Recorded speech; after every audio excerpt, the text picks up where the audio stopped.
as an example of like, you know, the where are all the aliens thing, like as an example of why that absence of evidence does not equate to evidence of absence, is like we just, as in like within the last, I guess, 6 years or so, we just discovered a system that is only 40 light years from here, or in other words, like in our backyard.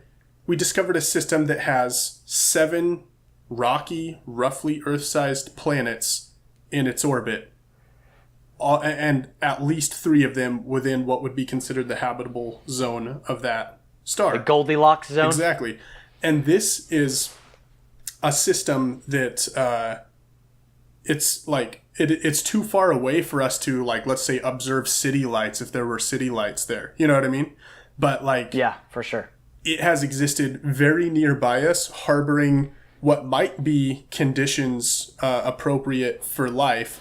It's been in existence there for probably billions of years, and we just discovered it a few years ago. So where are all the aliens? Well, we don't have the requisite facilities, the requisite or faculties, I guess I should say, for seeing everywhere to see where all the aliens are. Like, we barely have an idea of the things that are in our close proximity and just in the natural sense. The fine details, like what would be observable in the presence of even advanced life, like, we don't have the faculties to really be able to observe that stuff unless someone has been broadcasting radio signals for many, many decades and they live in our backyard.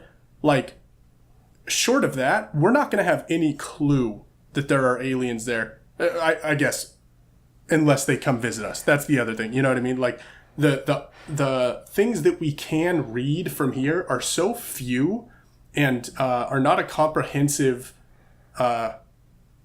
look at what we would need to be looking at in order to determine or rule out if there is life all around us. It's kind of like being at the top of a mountain in the Amazon with some binoculars and saying, well, I don't see any people. I must be the only one on Earth. Totally. That's kind of what we're doing. Yeah, it's like... That's kind of what we're doing. And the radio signals would be smoke. You know, if you can see smoke or something like that, you'd know they're humans over there. But it's like, if there's no one within 100 miles of you that built a fire, like, you're not going to see smoke.